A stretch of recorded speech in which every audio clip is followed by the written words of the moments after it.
គ្មានសន្តិភាពពិតប្រាកដទេបើសិនជាគ្មានយុត្តិធម៌លោកបណ្ឌិតកែមលីបានធ្វើដំណើរគ្រប់ទីកន្លែងទាំងអស់នៅពេលដែលលោកមានជីវិតនៅជាមួយពលរដ្ឋខ្មែរទាំងនៅតាមភូមិទាំងនៅថ្នាក់សាលារៀនទាំងនៅត្រៀមកាហ្វេនៅគ្រប់កន្លែងទាំងអស់យើងយល់រួមកម្លាំងជាមួយនឹងលោកបណ្ឌិតកែមលីពិចារណារកយុត្តិធម៌ជាមួយគ្នាដំណើរឆ្ពោះទៅរកយុត្តិធម៌ជាមួយលោកបណ្ឌិតកែមលីអររយៈពេល10ឆ្នាំនេះលោកបណ្ឌិតកែមលីបាននៅស្ងាត់ស្ងៀមមែនដោយសារគេបានបិទសំឡេងប្រហារជីវិតលោកបណ្ឌិតកែមលីដោយភាពខុសខើតែពលរដ្ឋខ្មែរមិនបានភ្លេចទេពលរដ្ឋខ្មែរនៅតែទទួលភាពអយុត្តិធម៌ពេលខ្លះធ្ងន់ធ្ងរជាងតាំងពីលោកបណ្ឌិតនៅម្លេះដូចជាការឆោបបោក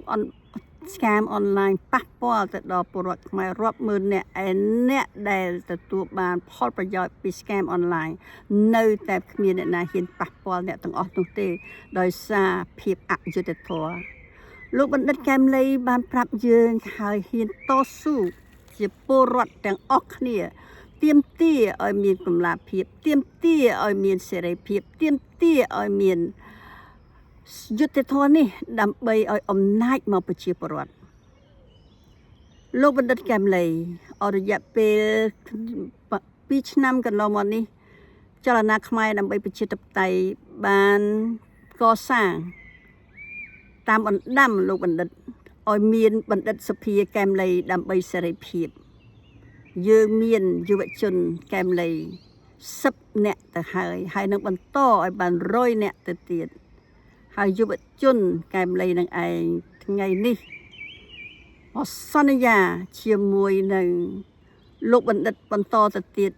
ជាមួយនឹង KMD ចលនាខ្មែរដើម្បីប្រជាធិបតេយ្យសន្យាថាយើងនៅជាមួយនឹងអ្នករងគ្រោះដោយសារអំពើអយុត្តិធម៌គ្រប់រូបភាពយើងនៅជាមួយនឹងប្រជាពលរដ្ឋខ្មែរពីព្រោះយើងយល់ឃើញថាមានតែរួមកម្លាំងគ្នាទេទាមទារឲ្យមានសេរីភាពទេទើបមានយុត្តិធម៌ទើបមានសន្តិភាពពិតប្រាកដយើងកោតសរសើរស្ញើចនៅភាពអត់ធ្មត់នៃអ្នកទោសមនសិការនៃកូនក្មួយដែលជាអ្នកបរិស្ថានអ្នកការពារសេរីភាពឲ្យមានគ្រប់វិស័យទាំងអស់ជីវិតអ្នកនោះនៅក្នុងពន្ធនាគារមែនក៏ប៉ុន្តែគេមិនបានលក់ខ្លួនគេមិនបានសារភាពគេមិនបានបោះបង់នៅការខិតខំរបស់គេទេគេតស៊ូទោះបីនៅក្នុងពន្ធនាគារយើងទោះបីនៅក្រៅប្រទេសមានការឈឺចាប់យ៉ាងណាក៏ដោយក៏ប៉ុន្តែសេរីភាពដែលយើងមាននៅក្រៅប្រទេសយើងបានកសាងបន្តហើយរៀបចំឲ្យមានបណ្ឌិតសភាកែមលីដើម្បីសេរីភាពយើងរៀបចំឲ្យមានការបោះឆ្នោតដោយសេរីត្រឹមត្រូវនៃយុត្តិធម៌យើងរៀបចំឲ្យមានសភាខ្មែរនៅក្រៅប្រទេសគ្មានយុត្តិធម៌គ្មានសេរីភាពគ្មានសន្តិភាពទេបើសិនជាយើងលះបង់ទាំងអស់នោះយើងបន្ត